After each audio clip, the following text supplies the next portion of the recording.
I am the real young master who was taken back by the wealthy Ito family. The system assigned me a task: drive the fake young master out of the house. Sure enough, the moment I stepped into the house, my biological mother shielded the fake young master behind her and said, "Although you are my biological son, Makoto has been with us for 20 years. We've long treated him as our own child. We can't live without him."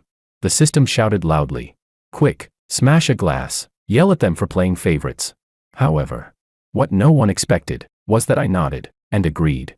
That's understandable. 20 years of shared memories versus 20 years of biological genetics. A rational choice would naturally lean toward memory. Emotions are accumulated assets. Genes are merely initial parameters. My biological mother was stunned. My fiancée, Willow, threw a bank card in front of me and sneered. "You broke loser. Take the money and get lost. Stop clinging to me." The system roared in anger. "Have some self-respect even if you're broke. Snap the card in half. Tear her apart. Tell her, don't underestimate a poor young man. Fortunes rise and fall." But in the next second, I picked up the card, checked the signature on the back, and said, "Reasonable enough. A union without emotional foundation is an inefficient partnership. Furthermore, the other party has voluntarily paid liquidated damages. A fine example of contractual integrity." My fiancé froze. The system glitched in confusion. "Host, I'm begging you. Can you go just a little crazy? The storyline is about to collapse." I replied. "My behavioral pattern conforms to the rational actor model. It's your script that's excessively melodramatic." Chapter 1. In the living room of the Ito family's old residence, the central air conditioning hummed quietly as it pumped out cool air. Yet I could still catch a faint, almost imperceptible scent of sanctimonious self-righteousness in the atmosphere. My biological mother in the strict bloodline sense, Ms. Sandra, was at this very moment shielding behind her the fake young master who had occupied 20 years of my life, Makoto Ito. Makoto's face was ashen, his lips pale, his body trembling slightly, like the last flicker of a candle in the wind, ready to be snuffed out at any second. Sandra wept as she looked at me with a gaze tangled in guilt and distance. She said, "George, blood ties can't be severed, but Makoto has lived with us for 20 years. Every little moment is carved into our hearts. We can't abandon him. I hope you can understand your mother's difficulty." Standing to the side, Ito father Paul Ito cleared his throat. He didn't voice any objection, which counted as tacit approval. The system in my mind instantly went into overdrive. "Host, you're going to swallow this. Get up, point at their noses and call them blind and heartless. Flip the table, kick over the chairs, tell them that closeness and distance matter. You're the rightful heir." The electronic voice of the system buzzed so loudly that my temples throbbed. I raised a hand and pressed my brow. Under the tense and scrutinizing gazes of the three members of the Ito family, I calmly nodded. I said, "I understand completely." Makoto, who had just been putting on a pitiful act, froze on the spot. He looked at me in confusion, clearly not expecting my reaction to be so mild. Sandra was also stunned. You don't resent your mother." I walked over to a single sofa and sat down, relaxed, as if attending a routine project meeting. I said, "This is entirely logical. Between 20 years of day and night companionship and a biological connection in the pure bloodline sense, if I put myself in your position, I would choose the former as well. Blood is a probabilistic natural bond, while emotions are sunk costs verified over time. When making decisions, the latter carries more weight." I pointed at the watch on Makoto's wrist, then gestured to the sleeves of my own shirt, washed to a faded white. "You've invested 20 years of emotional and material resources into him. That's equivalent to operating a mature project that has already entered a stable return phase. Now you're suddenly being asked to switch to an initial stage project. Path dependence and switching costs are inevitable. This is basic investment theory." "I understand." The living room fell into an eerie silence. Sandra's expression looked as though she had swallowed a walnut whole, shell and all. She seemed to want to argue, yet found herself unable to counter my phrasing. The system let out a despairing electronic buzz in my head. "Host, what nonsense are you spouting? You're supposed to fight, to seize, to stage a comeback." I ignored the system and turned to Makoto instead, my tone even. "Please, continue. Don't mind me. I've only just taken over this family project. I'm still familiarizing myself with the environment and procedures." Chapter 2. Makoto was undoubtedly an experienced strategic player. After a brief moment of shock, he swiftly adjusted his tactics. He stepped around Sandra and walked up to me with an apologetic expression, lowering himself deliberately as he extended his hand, as if to shake mine. With a conciliatory smile, he said, "Brother, I'm sorry. It's all my fault. I took everything that should have belonged to you. If you're unhappy, I can leave." In a conventional storyline, this would be the moment for me to rebuke him sharply or angrily shove his hand away, thereby cementing the accusation that I was narrow-minded. The system immediately began clamoring again. Perfect chance. Expose him. Tell him to get out right now. I looked at the hand Makoto had extended in supposed friendship. Instead of taking it, I pulled out a bottle of hand sanitizer and squeezed some onto my own palm. I said, "Don't put it that way. The property rights to this residence belong to Mr. Ito and Mother. From the perspective of property law, we are both temporary occupants here. There is no legal basis for concepts like taking or giving up." As I rubbed the sanitizer between my hands, I continued in the tone of someone analyzing a case study. "Moreover, where would you go if you left? You do not own independent real estate under your name. You lack sufficient social survival skills and a stable source of income. Renting would expose you to market risks and cost pressures, while staying in hotels is not a long-term solution. As a rational economic actor, remaining here maximizes your current utility. If I were in your position, I would make the same decision." Makoto's outstretched hand froze midair, his carefully designed tactic, retreating in order to advance, staging a self-sacrificing plea to evoke sympathy, was completely blocked by my calm dissection grounded in practical interests. The tragic drama of sacrificing himself for the sake of family was, in my framing, reduced to a pragmatic calculation for survival. Paul could no longer endure it. In a deep voice, he said, "George, watch how you speak. Makoto is your younger brother." "What do you mean, leave? This will always be his home." I immediately nodded, complying as smoothly as a subordinate receiving a clear directive. I said, "Understood, Mr. Ito. I comprehend that Makoto holds de facto permanent residency here. In that case, may I ask where my temporary workstation, no, my temporary room, has been arranged?" The formal Mr. Ito made Paul's brows knit together, his expression turning unpleasant. He said, "Have Butler Wu take you to the guest room." Chapter 3. Butler Wu was a stern-looking middle-aged man. The way he looked at me carried a barely perceptible scrutiny, and a trace of condescension. Clearly, within this house, the direction of public sentiment was unmistakable. He led me to a room at the very end of the third-floor corridor. He said, "Young master, every room in this residence serves a specific purpose. Young Master Ito keeps his leisure and daily living spaces separate, so he occupies 2 adjacent rooms. I'm afraid you'll have to make do here for the time being." The room faced north. The window was narrow, the lighting dim. There was only a single bed, an old wardrobe, and a chair. There wasn't even a desk. By contrast, when we passed Makoto's suite, I caught a glimpse of bright floor-to-ceiling windows, a private sitting area, and an entire wall lined with books and curated ornaments. The system crackled angrily in my mind. "This is outrageous. It's not even as good as a proper guest room. Host, go, pick the lock to his suite and move in." However, after surveying the room, I nodded with measured approval. I said, "Not bad. A north-facing room stays cool in summer, reducing air conditioning energy consumption. The compact space is easy to clean and organize. Located at the end of the corridor, it experiences minimal foot traffic, offering better privacy. Suitable for focused thinking." The prepared speech Butler Wu had likely rehearsed landed like a punch thrown into thin air, no impact whatsoever. He stared at me in disbelief. "Young master, you don't feel wronged."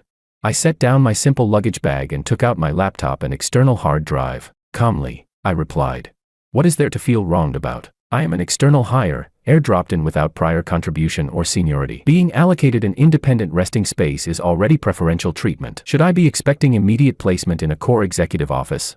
I looked at Butler Wu earnestly and added, "Also, how is the Wi-Fi coverage in this house? What's the password? I require a stable internet connection to handle remote work." The corner of Butler Wu's mouth twitched. In the end, he recited a string of characters, then withdrew with an expression difficult to describe. I closed the door. The system was still chattering. "Where's your backbone? They're trampling on your dignity." I powered on my laptop, connected to the Wi-Fi, and quickly skimmed the futures market trends and pending tasks on several remote collaboration platforms. I said, "System, you are overly emotional. Dignity is an intrinsic value. It is not diminished by external conditions. However, if I were to engage in destructive behavior out of anger, it would result in tangible economic loss. My current liquid funds amount to only 327 yuan and 40 cents. I cannot afford any fines or compensation." Chapter 4. By dinner time, the atmosphere at the long dining table was so stagnant that even the food felt hard to swallow. In an effort to display maternal affection, Sandra kept serving Makoto.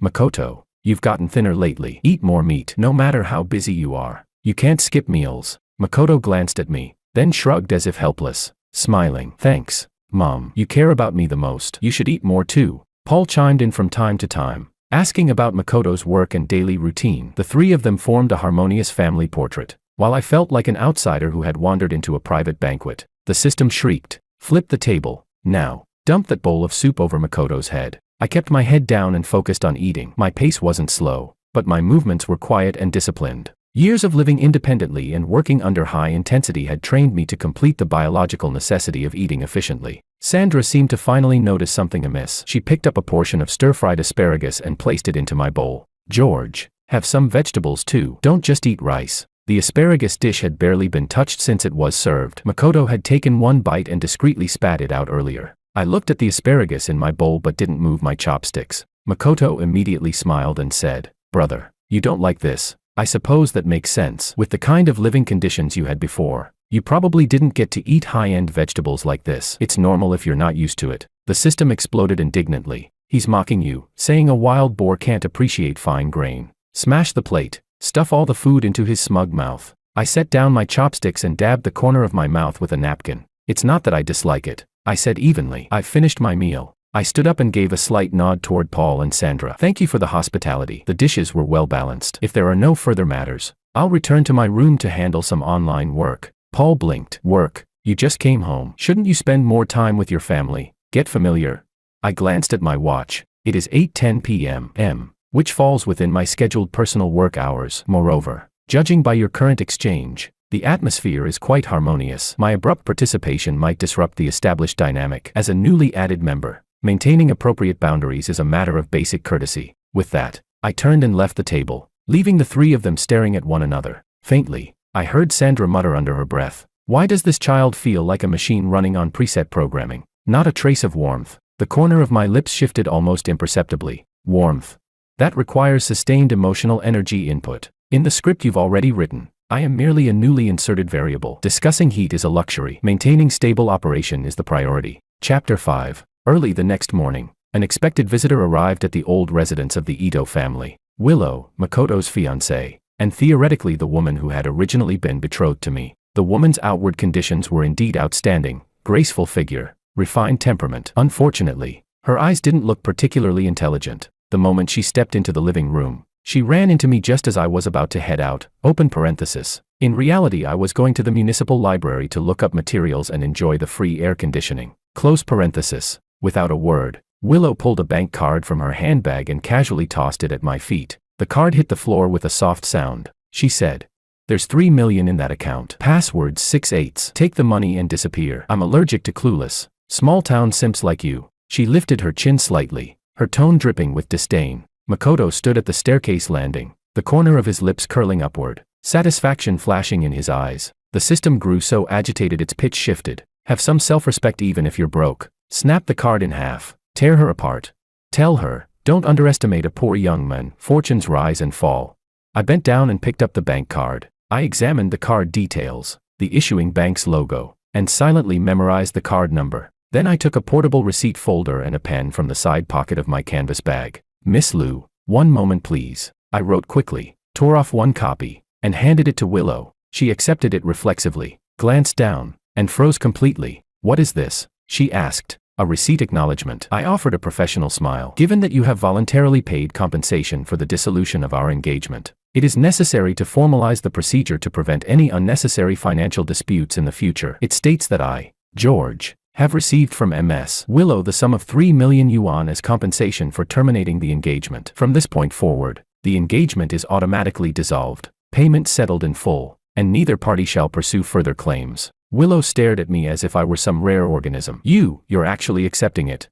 "Of course," I replied, carefully placing the bank card into my inner pocket. "This is entirely reasonable. An engagement lacking emotional foundation is an inefficient contract. Termination constitutes a Pareto improvement. Moreover, the initiating party has voluntarily provided financial compensation, reducing my transaction costs. That qualifies you as a model cooperative counterpart." I even added considerately, "Would you like me to draft a formal disclaimer, or issue a brief joint announcement through mutually recognized channels to clarify matters publicly?"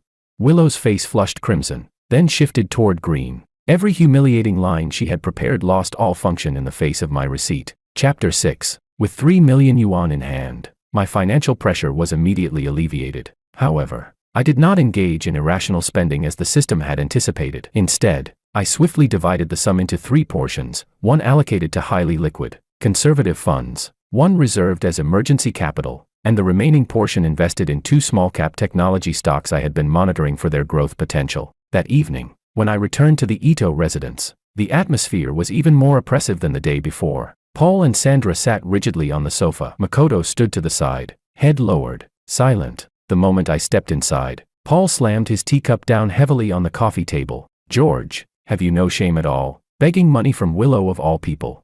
Makoto let out a sigh, his tone thick with disappointed righteousness. "Brother, a gentleman does not accept alms thrown at him, no matter how poor one is. One must not lose ambition. Did you only come back home for money? If you're short on cash, you could have told me. My savings, my allowance, I could lend you some. Why did you have to do this?" The system roared. "Hit back. Tell them they're playing both saint and sinner at the same time." I changed into my indoor slippers, walked into the living room, and took out a rolled certificate from my document folder. I had picked it up from a custom print shop earlier that afternoon. It was imitation parchment, tied with a deep blue ribbon. When unrolled, it displayed elegant handwritten script. "Sincere appreciation for assuming partner responsibilities. Wishing you a harmonious union." I presented the certificate to Makoto with both hands. "Brother," I said calmly, "I accepted that money without hesitation. Please understand it this way, the original rights to this engagement belong to me. Now, through Miss Lu's payment, those rights have been transferred and assumed by you. The 3 million yuan may be regarded as consideration for the transfer of said rights. In the marketplace,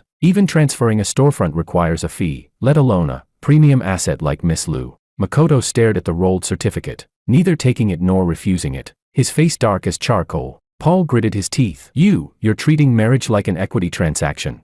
"From an economic perspective," I replied evenly, "marriage indeed contains significant elements of property rights and partnership. Since a price has been offered, if I, as the party relinquishing the rights, were to refuse payment, I would distort the market signal and devalue the asset." I looked at Makoto and said with admiration, "Little brother, in the old days, wealthy patrons had to pay a fortune to buy a courtesan's freedom, a one-time cost in exchange for long-term companionship. Yet you didn't spend a single cent and still had someone free themselves for you. How could anyone not admire that?"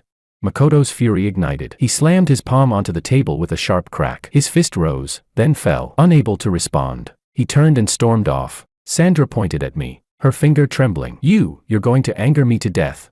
I looked at her, genuinely puzzled. "Mom, I'm safeguarding my brother's product valuation from depreciation." Chapter 7. For reasons unknown, Sandra announced that over the weekend she would take us to a downtown shopping mall to buy clothes. I told her there was no need. I could purchase my own. She feigned irritation and insisted on bringing me along, saying that she had bought Makoto's clothes since he was little, and I would not be an exception. However, although it was nominally a trip to shop for me, the moment we entered the mall, Sandra and Makoto headed straight for the luxury flagship counters. "Makoto, this casual set really suits your style. Go try it on." "Makoto, look how well these trousers match, so elegant."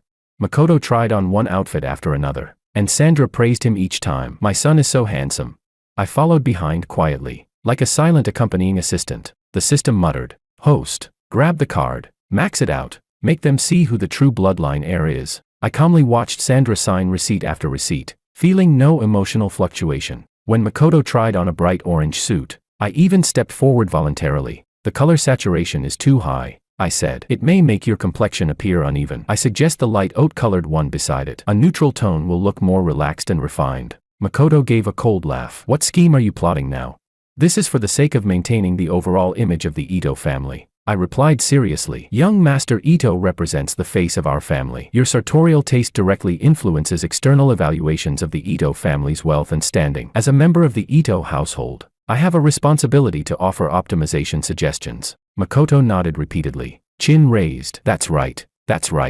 He changed into the light oat-colored suit. The effect was remarkable. Even the sales associate smiled and said, "Sir, your advice is very professional." Sandra looked at Makoto's refreshed appearance. She had likely intended to belittle me deliberately, but instead, a trace of discomfort surfaced in her expression. Casually, she picked up a shirt from a pile of discounted items on a nearby promotional table and handed it to me. "George, what do you think of this one?" It was an off-season piece, dull in color and average in material. The system shouted, "Throw it back. Tell her you're above this." I accepted the shirt, felt the fabric, and checked the care label. "No need to try it on," I said. "A basic design, versatile polyester fabric, easy to machine wash and maintain, with decent durability, suitable for daily wear or non-formal occasions." "Thank you, Mom. It's practical." Not only did I show no dissatisfaction, I thanked her sincerely. Sandra's hand remained suspended in midair, her expression complicated and difficult to decipher. Guilt is a peculiar emotion. The more you resist, The more the other party believes you are insatiable, the more reasonable and accommodating you are, the more they begin to question themselves. At that moment, Sandra had clearly fallen into a quiet spiral of self-doubt. Chapter 8. After returning to the Ito family home, Makoto Ito once again looked displeased, as if I had taught him a lesson today, open parenthesis, although I had no such intention, close parenthesis. In the living room, he deliberately, accidentally, knocked one of Sandra's treasured antique teacups from a set onto the floor. The porcelain shattered with a crisp, piercing sound. Immediately afterward, he staggered back 2 steps and collapsed dramatically to the ground. Pointing at me, he exclaimed, "Brother, why did you kick me?" At the time, I had been standing by the window checking messages on my phone, separated from him by the length of a long sofa. Sandra and Paul rushed over at the sound, taking in the scattered porcelain shards, and Makoto sprawled on the floor. Makoto pointed at me again, his tone restrained as if suppressing grievance. "Brother said he couldn't stand how recklessly I spend money and wanted to teach me a lesson. He kicked me and knocked over Mom's teacup." Such a rudimentary frame-up tactic was practically an insult to my capacity for logic. Paul glared at me. "George, how can you be so ill-mannered?" The system shouted, "Defend yourself. Tell them you were miles away from him." I put away my phone and let out a sigh. Then, without the slightest hurry, I dialed the internal number for the Property Management Security Center, open parenthesis. I memorized the number when I came in, close parenthesis. I said, "Hello. This is the main living room of the Ito residence. A property damage incident has occurred here, suspected to be intentional destruction. The item involved is of relatively high value, and the statements of those present are inconsistent. Please dispatch 2 security officers immediately to secure the scene, and I suggest contacting the police to collect evidence and mediate." The entire family froze. Makoto choked on his words. "Why, you called security, and you're reporting this to the police?" I nodded. "The most efficient way to resolve a dispute is to introduce an authoritative third party. Internal quarrels easily become emotional and make it difficult to assign responsibility. Security personnel can temporarily isolate the scene, and the police can conduct a preliminary inspection and take statements through technical means, open parenthesis. For example, checking whether there are additional surveillance angles, close parenthesis, or by examining inconsistencies in individual accounts. It is easier to approach the truth." Paul stepped forward to stop me. "Nonsense. Dragging a family matter outside, what kind of image is that?" I shifted slightly aside. "Dad, property damage involves property law. If I am responsible, I will bear the compensation. If my younger brother caused it, whether accidentally or intentionally, that must also be clarified. False accusations may likewise entail legal liability before the facts are established. Preserving the scene and seeking impartial adjudication is the correct procedure." Makoto's face turned deathly pale. He had only intended for me to be scolded. He had never imagined it escalating to police involvement and an official record. Chapter 9. Security personnel arrived swiftly, followed shortly by the local patrol officer they had contacted. Upon seeing the scene inside the residence, the officer looked somewhat exasperated. "Who requested police assistance?" I raised my hand. "I did." I pointed to the porcelain shards on the floor. "Mr. Makoto here has accused me of deliberately kicking him and causing property damage. I deny this accusation. I suggest that the police record the positional relationships of all individuals present and attempt to gather additional evidence, such as alternative surveillance angles within the residence, or whether any domestic staff passed by at the time and witnessed the incident." Paul's expression darkened. Forcing a smile, he said to the officer, "It's a misunderstanding. Just kids fooling around and not paying attention. We can handle it ourselves." The officer replied sternly, "Filing a false report or wasting police resources is inappropriate." "What exactly happened? Clarify." Makoto shrank behind Paul, too frightened to speak. I maintained an even tone. "If it is confirmed to be a misunderstanding, may it be understood that Mr. Makoto withdraws his accusation against me and acknowledges that he made an erroneous identification under impaired judgment." Makoto gritted his teeth and glared at me. In the end, he gave an almost imperceptible nod. It was me. I lost my balance and knocked it over. I hit my head and thought it was my brother." The officer gave Paul and Sandra a brief lecture, emphasizing the importance of proper communication within the family and advising against escalating minor conflicts. After the police and security personnel left, Paul collapsed back onto the sofa, looking utterly drained. He pointed at me, his finger trembling. You unfilial son. Must you turn this house upside down?" I spread my hands, expressionless. "Dad, I'm helping my brother. If the habit of casually framing others is not corrected early, it may cause more severe credibility crises, or even legal risks, in future social interactions or business collaborations. I'm preventing larger problems before they arise. Use magic to defeat magic. Use process to restrain emotion." As I looked at the 3 members of the Ito family, their expressions as bitter as if they had swallowed a mouthful of unsweetened medicine, I experienced a distinct sense of efficient satisfaction. Chapter 10. After the police incident, a subtle sense of wariness developed among the 3 members of the Ito family toward me. They no longer provoked me easily. Whenever I appeared, the atmosphere would turn faintly cautious. But that did not mean hostilities had ceased. Makoto's birthday banquet was approaching. It was a major item on the Ito family's social calendar. Many prominent figures in the city would be invited. Sandra called me into the small study and handed me a garment bag. "George," she said, "the banquet is very important, considering that you've just returned and aren't yet familiar with social occasions. For external introductions, we'll temporarily present you as a nephew of a longtime family friend staying with us. Can you accept that?" They feared my behavior might embarrass the Ito family, and perhaps feared that Makoto might lose the spotlight on his own stage. The system immediately objected. "Refuse. Reveal your identity at the banquet. Let everyone know the rightful heir has returned." I accepted the garment bag. Inside was a suit of extremely simple cut and conspicuously cheap texture, essentially the same style worn by the household staff. It was perfectly suited for blending into the background. "I accept completely," I replied without hesitation. The identity of a family friend's nephew is excellent. Low social pressure, no responsibility as host, more freedom to observe and learn, and I can focus on sampling the cuisine. By the way, will the banquet catering be outsourced or prepared by the in-house chef? Any signature dishes? Sandra's train of thought was derailed yet again. The lengthy speech she had prepared to console and persuade me was rendered entirely useless. She stared at me speechlessly. You only care about the food.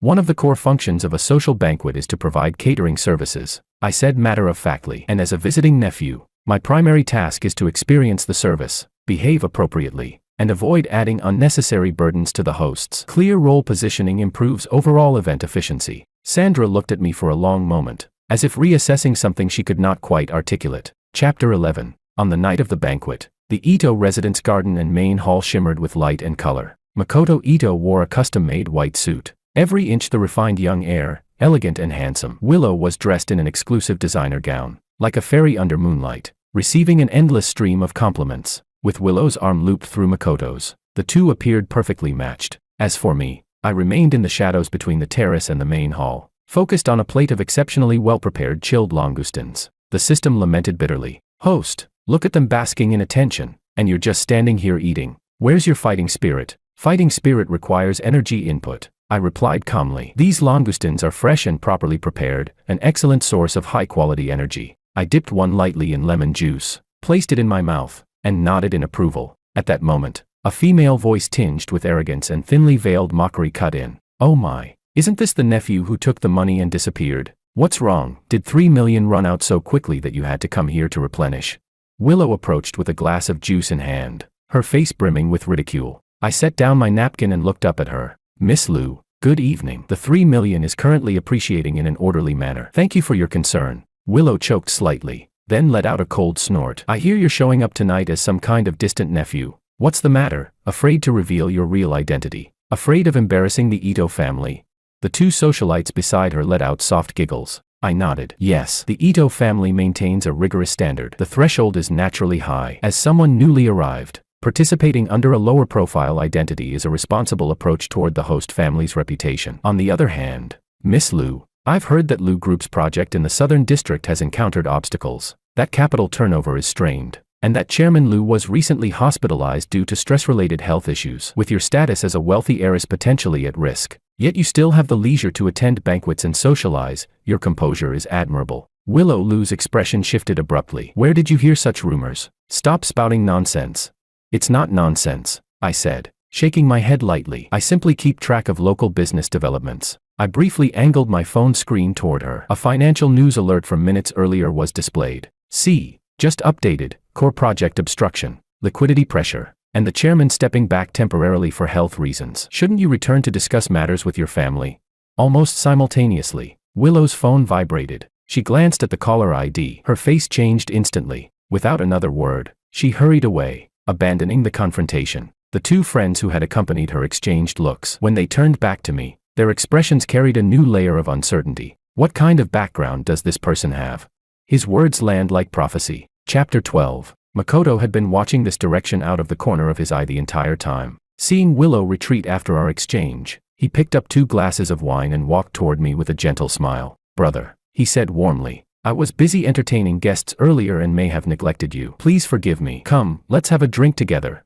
He handed one glass toward me, the corner of his lips lifting ever so slightly. I knew this scene well. The classic maneuver: spill liquid over his own head, smash the glass, then claim I had humiliated him, leaving me condemned by public opinion. The system shouted, grab it and pour it over yourself first. Beat magic with magic. Instead, I stepped back a few paces and waved my hand lightly. No need. I don't drink alcohol. It causes gastric discomfort and affects subsequent dining efficiency. Makoto's jaw tightened. He dropped the pretense. In one swift motion, he poured the wine over his own head. The glass shattered sharply against the floor. Immediately, he began to sway backward as if about to collapse. I had anticipated this version. I quickly caught his arm as if to steady him, while simultaneously hooking my foot behind his calf. Ah!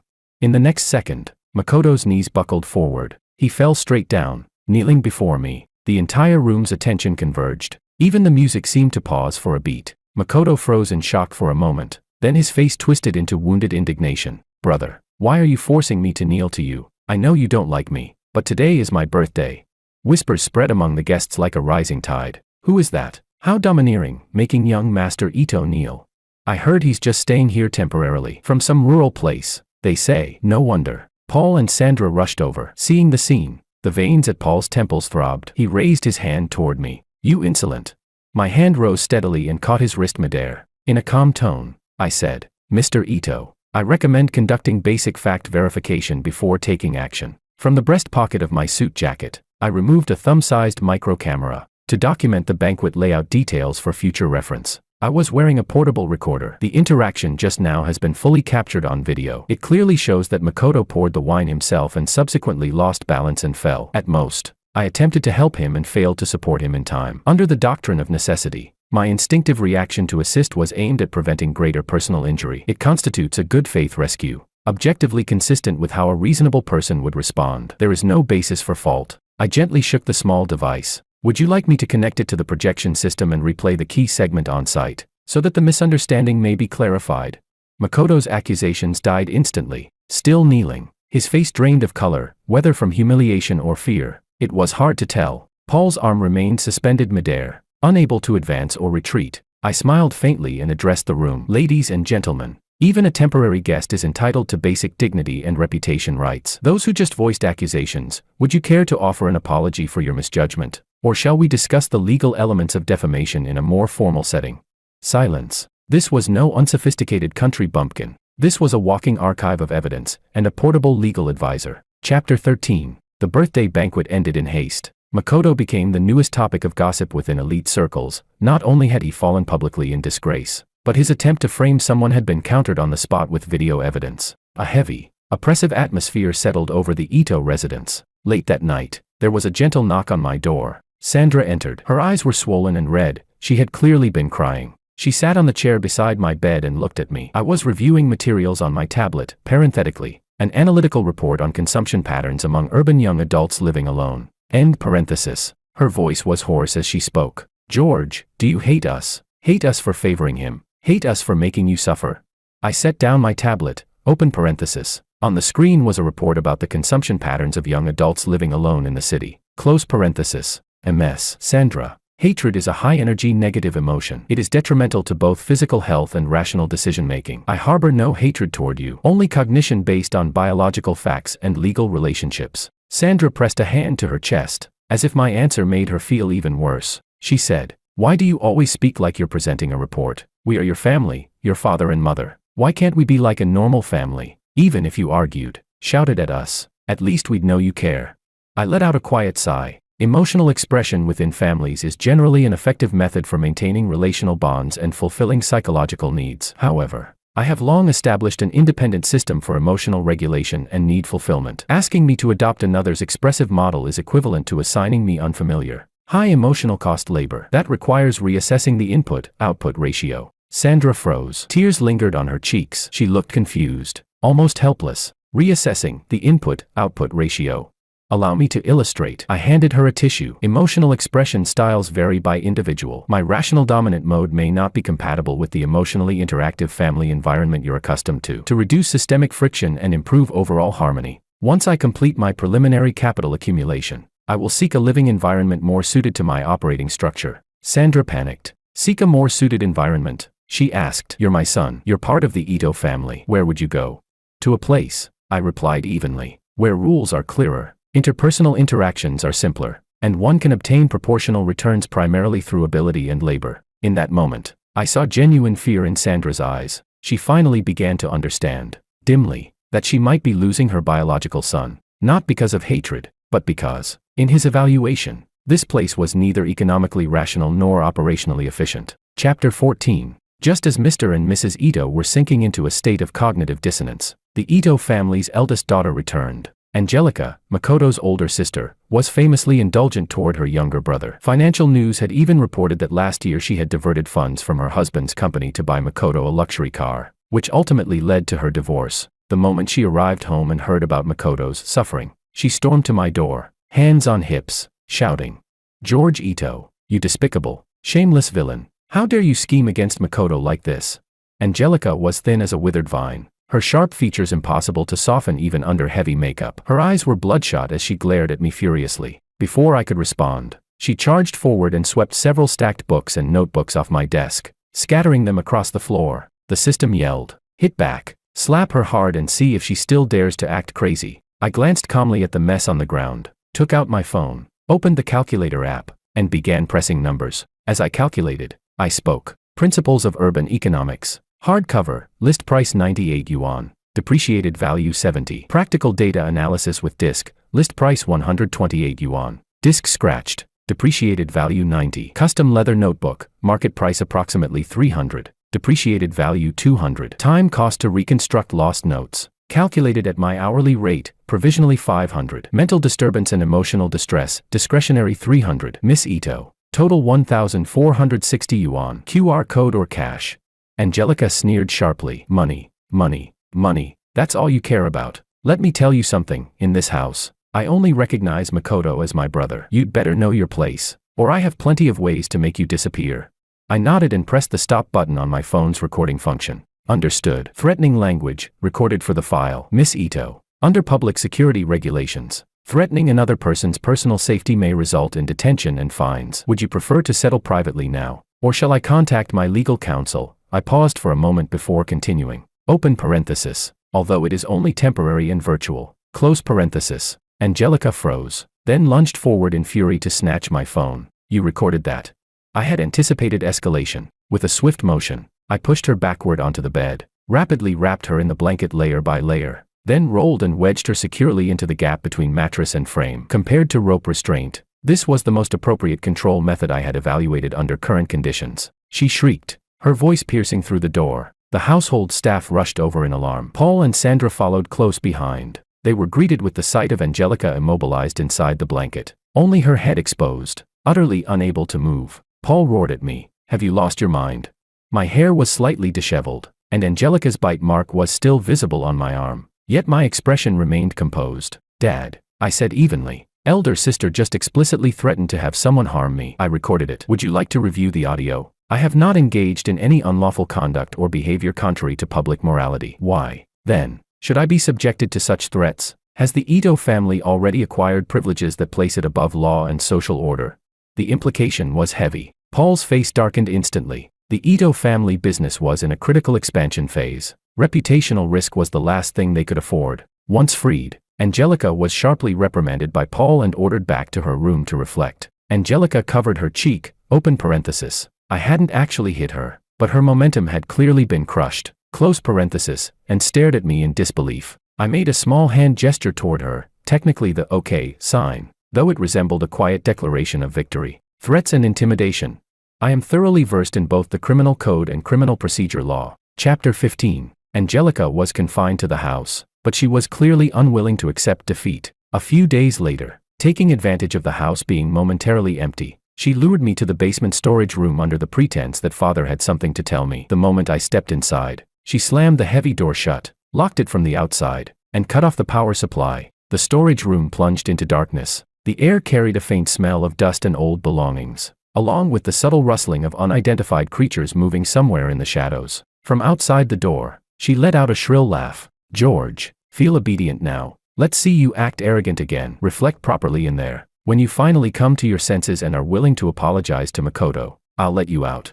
Very fitting. If the Ito house was a prison, it naturally required a warden. The system immediately warned. Host. Environmental conditions are severe. Data shows prolonged confinement in a dark space significantly increases the probability of psychological breakdown. Break the door down now. The next second, I took out my phone and turned on the flashlight function. Light dispelled the darkness. Reflect. Apologize for what? I raised an eyebrow. Here, there were no disturbances. The temperature was tolerable. No Makoto's incessant chatter. No Sandra's sighs. It was, in fact, an excellent environment for focused work. I found a sturdy empty wooden crate, turned it into a makeshift stool, sat down, activated my phone's personal hotspot, and connected it to the tablet I carried with me, parenthetically, once again demonstrating the value of good habits. End parenthesis. Over the next several hours, I completed the first drafts of 2 remote consulting reports, progressed through an online course module, and optimized the allocation ratio of my investment portfolio. Efficiency was extremely high. Approximately 6 hours later, Paul returned home, realized I was missing, and pressed Angelica for answers. Only then was the storage room door unlocked. The door opened. Light flooded in. Angelica had expected to see me on the verge of mental collapse. Instead, she saw me staring at the tablet screen with a satisfied smile. Excellent, I murmured. This strategic adjustment was timely. The projected rate of return increases by another half percentage point. I saved the document, stretched my shoulders and neck, and looked toward the stunned faces at the doorway. Oh, everyone's here. Perfect. I'm a bit hungry. Is it dinner time?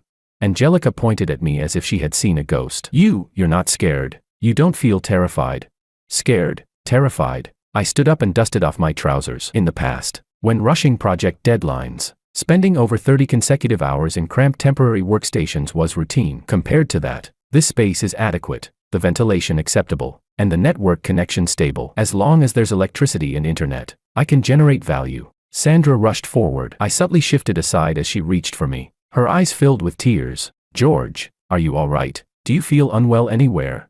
I held up my phone and tablet. I'm fine. The only issue is that the mobile signal here is slightly obstructed. Download speeds for large files were somewhat affected. If you plan to arrange similar cooling-off reflections in the future, I recommend selecting a room with better signal coverage. Angelica finally broke down. In her eyes, I was no longer a normal person. That I was a monster with no sense of fear. Chapter 16. After this series of incidents, the mental states of the Ito family members visibly deteriorated. Sandra, worn down by prolonged emotional turbulence, guilt, and anxiety, fell ill and was admitted to a private hospital. Angelica cried uncontrollably at her bedside, fumbling even when trying to feed her medicine. Paul and Makoto were equally at a loss, clumsy in handling even minor logistical matters. When I arrived at the hospital, I first asked Angelica to step aside. Heightened emotion will affect the patient's rest. Please moderate your volume, I said calmly. Then I proceeded efficiently, locating the nurse station, confirming the attending physician's whereabouts, reviewing the electronic medical records, discussing the case details with the doctor, arranging for a senior private caregiver,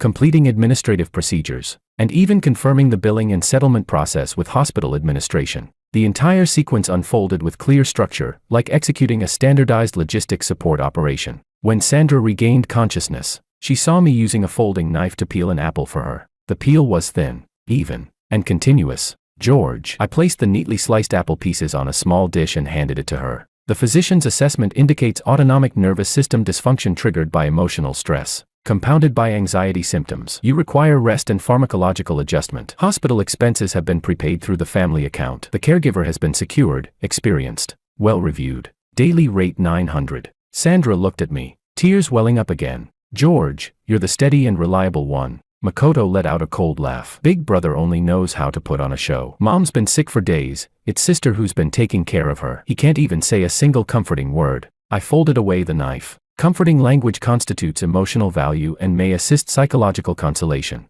I replied evenly. However, recovery from illness primarily depends on medical intervention, nutritional support, and adequate rest. At this stage, ensuring procedural correctness, maintaining a restorative environment, and allocating resources efficiently are higher priorities. Paul looked at me, his gaze unusually complex. For the first time, he was forced to acknowledge that this son, overlooked, discordant, and perpetually out of sync, was, in practical matters, the most reliable and efficient person in the family. Yet that reliability carried a chill, an absolute rationality that unsettled him. Chapter 17. The scene of me taking care of Sandra in the hospital happened to be witnessed by Willow, who had come to visit. She saw me outside the doctor's office, discussing the post-recovery plan in fluent professional terminology, focused and methodical. In that moment, the composure and professionalism I displayed seemed to create a certain impact on her. Willow stopped me in the corridor. Pressing her lips together, she said, "George Ito, I didn't expect you to have this side to you." I glanced at her and corrected,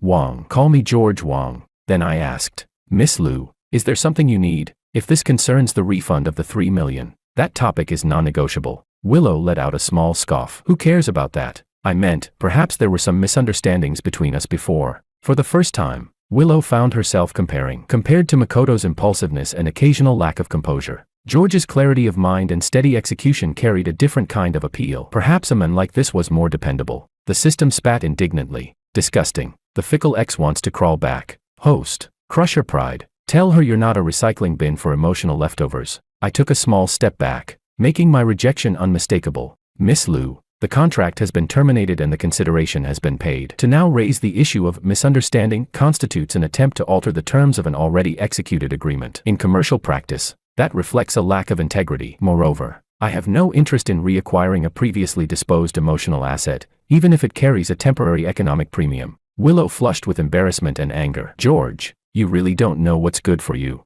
What is good or bad is judged by your value system." I replied calmly. "My worth does not require your evaluation." I stepped past her and walked away without pause. Behind me, Makoto happened to exit the hospital room and witnessed the exchange. He saw the complicated look in Willow's eyes as she watched my retreating figure. The resentment in his gaze was almost tangible. Excellent. Internal contradictions had begun to shift. Chapter 18. As my presence within the Ito family continued to grow in a different way, open parenthesis, by rendering all of their emotional attacks ineffective, close parenthesis, the system began to malfunction. It realized that the preset underdog comeback storyline could no longer move forward at all. The so-called antagonists had not suppressed me. Instead, under my rational responses, they found themselves increasingly overwhelmed, their emotional management systems flashing red warnings one after another. The system pleaded, "Host, I beg you, could you at least display a trace of normal human emotion? The world line deviation has reached 95%. If this continues, the underlying narrative structure will require reconstruction." At the time, I was browsing real estate transaction platforms. My down payment had been secured. I was screening apartments that met my criteria. "System," I said evenly, "have you not yet recognized reality? The foundation of this world's operation is not the emotional drama you designed, but resource allocation and rational choice. As long as I possess sufficient capital and problem-solving capacity, narrative control rests in my hands." The system emitted a burst of static, then fell silent. Moments later, its tone shifted to something flatter and more stable. "Core logical framework of host confirmed stable. System compatibility adjustment in progress. Upgrading to rational operations assistance system." I allowed myself a faint smile. "Precisely. Timely strategic adjustment is the optimal solution." Chapter 19. Makoto could no longer restrain himself. He noticed that Willow had grown increasingly distant toward him, yet kept indirectly inquiring about me. So he resorted to what he considered his ultimate tactic. He drugged her, until Willow became pregnant. She believed their physical encounter had been nothing more than an alcohol-induced accident. With matters having escalated this far, and mindful of both families' reputations and public scrutiny, the wedding date was hastily finalized. During the wedding preparations, Makoto deliberately sought me out to boast. "Brother," he said smugly, "no matter how flawlessly you calculate, I'm the ultimate winner. Willow is carrying my child. I'm the true future heir of the Ito family." I was reviewing the finalized design blueprints of my new apartment. Looking at Makoto's triumphant expression, I found it absurd. "Congratulations," I said calmly, "wishing you a harmonious union and a lifetime partnership without dissolution." He frowned. "You're not upset? Not even a little? You don't hate me at all?" I smiled. "Why would I hate someone who has taken over a problematic contract?" I replied. "A reminder. By the way, drugging someone constitutes a criminal offense. Recording it and circulating the footage for self-congratulation differs little from voluntarily submitting evidence." Makoto's complexion changed instantly. You're slandering me." I shrugged lightly. "Whether it is slander or not, time will clarify," I said, rolling up the blueprints. "In any case, it is no longer my concern. I move out tomorrow. The ethical drama you have so carefully staged, I will not be making further cameo appearances." Chapter 20. On the day I moved out of the Ito residence, the entire family stood at the gate. Sandra wept openly. "George, must you really leave? The house has everything." "A mess, Sandra," I replied evenly. "Appropriate spatial distance can improve relational quality." I gave her a polite, Brief embrace. In the future, I will visit periodically as a guest, bringing gifts and observing proper social etiquette. Paul Ito handed me a thick envelope. There's some cash inside. Living alone outside. You should have emergency funds. I did not refuse. I accepted it. Thank you, Mr. Ito. I will categorize this amount as an unrestricted personal gift, or alternatively allocate it toward a pre-deposited portion of your future support fund. I will send you detailed accounting statements periodically. Angelica stood awkwardly to the side, letting out a reluctant snort. Idiot brother. If you run into trouble out there, you can call home.